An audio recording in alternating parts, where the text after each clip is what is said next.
Hey, let's give some people some advice today. So we're on Am I the A-hole?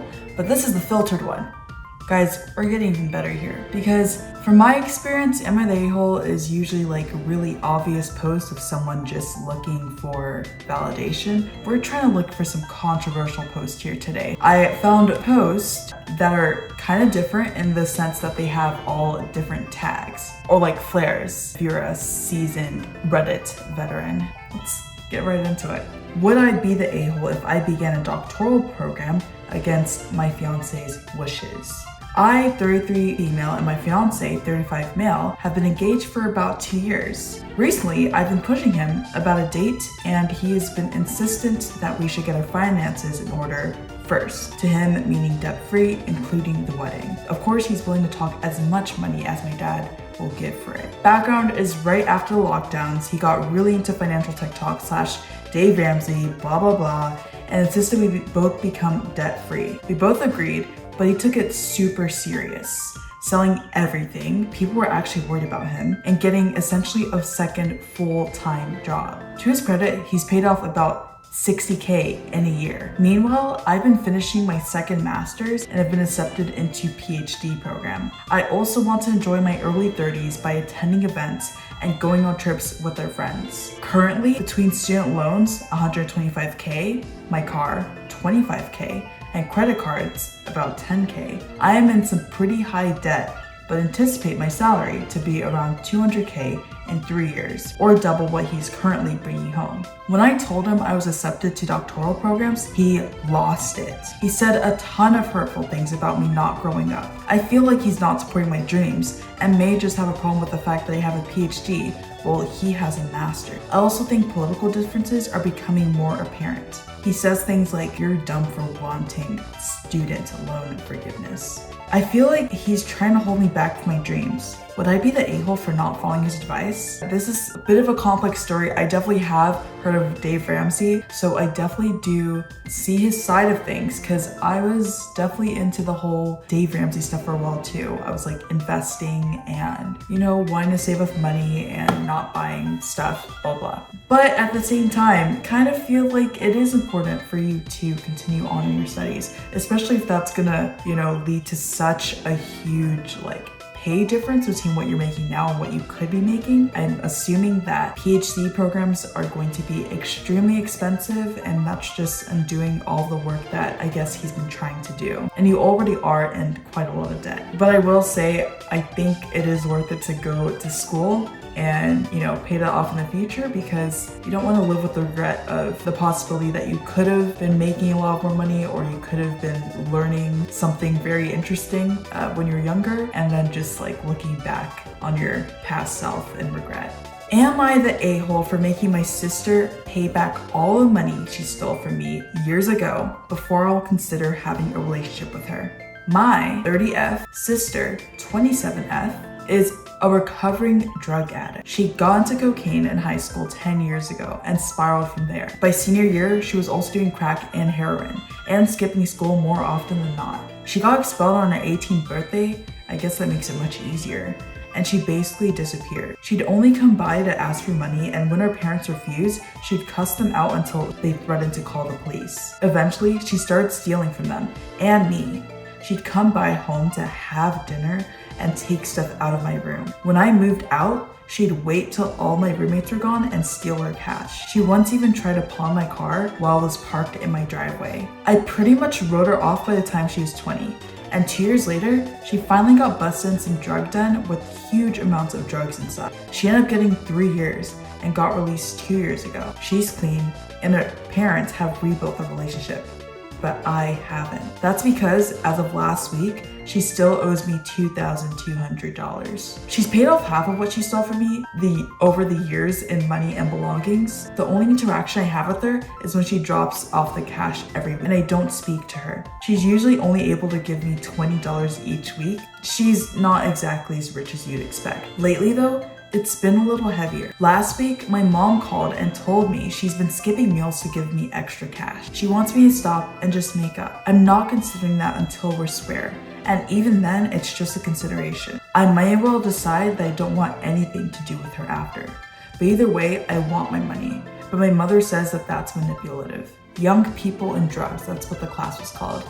And basically it's humanizing, you don't call people drug addicts, but humanizing people who have suffered with drug addiction.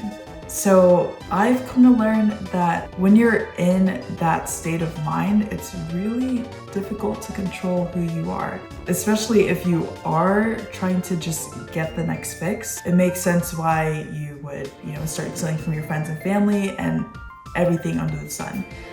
Even though it's not right, I guess like your brain chemistry is kind of altered and it kind of makes you do things that you wouldn't do if you were sober. I don't know what the OP's financial situation is, and maybe that $2,000 is really big to her. But then again, she is your sister. She is making an effort, and she's kind of respecting your wishes with like not forcing you to talk to her. And she's also skipping out on meals. I think what she needed was a wake-up call, and I think if you can support her in this journey, that'll just add one more great person to the world, and I don't think that can hurt.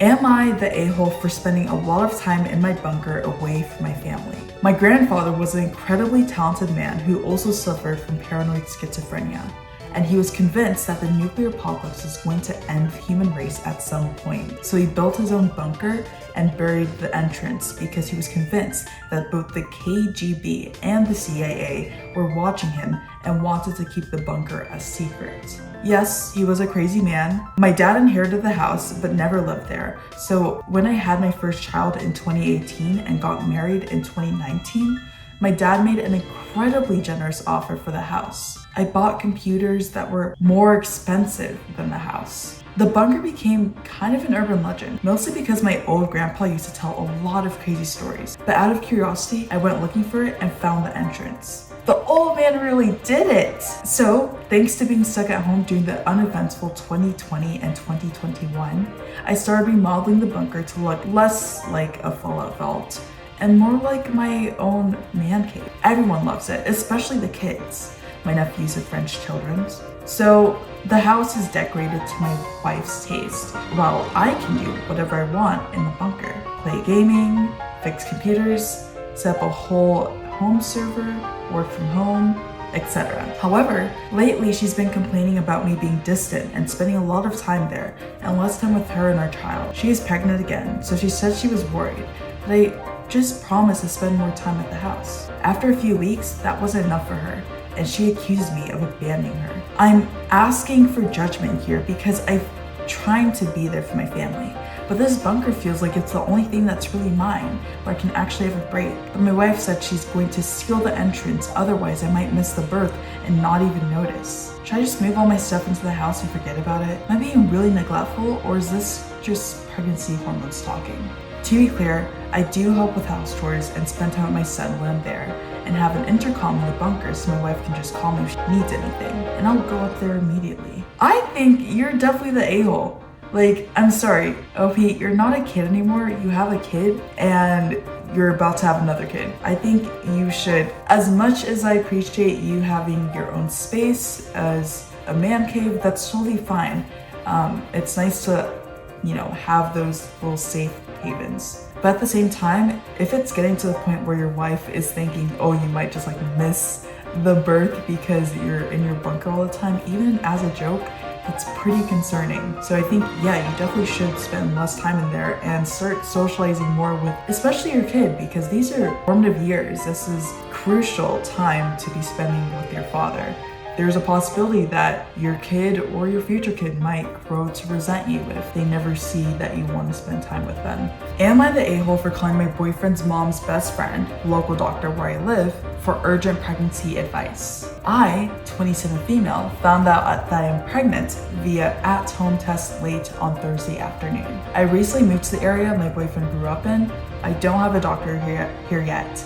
My boyfriend and his mom are away visiting family across the country. I am very close with his mom and have also gone close with her best friend, female around 45 years old, who is currently living temporarily with her locally and is an ER doctor here. On Thursday evening, after countless unanswered calls, I was debating going to the ER for testing/ultrasound. Not ideal, obviously, but I needed to see a specialist ASAP. For quick context on why I had to react quickly, I had an ectopic pregnancy a few years ago that resulted in sudden internal bleeding and a near-death emergency surgery. I am very high risk for another one. So after discussing with my boyfriend and taking his advice, I called a friend of his mom who was home and off duty. I explained my situation very directly and calmly asked for her direction. She told me not to rush to an ER and gave a referral for the next day. I expressed how appreciative I was. She said call if anything came up that evening, and the conversation ended amicably. Fast forward 3 days, I receive a text at 12 a.m. for her. Here it is, but some redactions for privacy.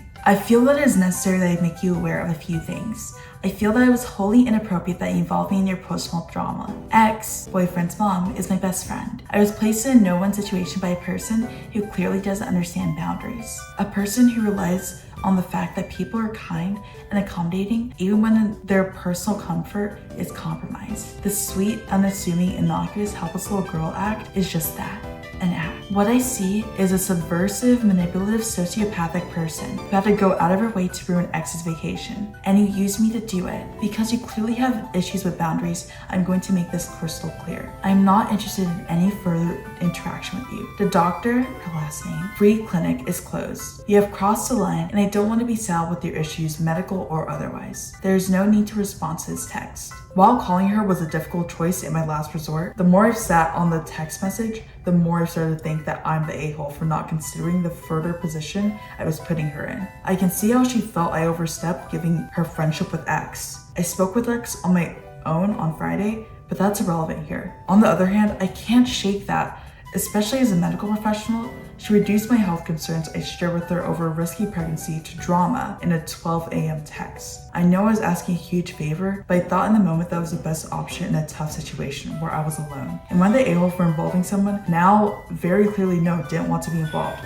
in my pregnancy situation. Clarification edit, our phone call was at 5 p.m., not 12 a.m. 12 a.m. was when I received a text message 3 nights later. I have no idea why this doctor reacted so violently to this text. I don't know, I guess this is more of a situation of you thinking you were closer to this mom's best friend than you actually were. Considering your medical history, I feel like it makes sense why you would, be frantic about the situation and want to call a best friend for advice on this. I would have thought that that wouldn't be too terrible, but I guess I think the main issue here is we don't know how close you guys actually are. If you guys aren't close at all and she just thinks that, oh, because you're somewhat related to me, I have to help you out with this favor, then in that case, I understand why she would be extremely angry, I guess, calling her off duty and then talking to other coworkers. Maybe it was difficult for her to get a hold of other people to help you out with the situation. I think I can't really decide on a verdict for this one because I think I have to really see what the relationship was before this whole incident. But yeah, that's all of the AITA posts for today. Hope you guys learned something. And yeah, those posts are a little bit better than the usual AITA posts because they're filtered.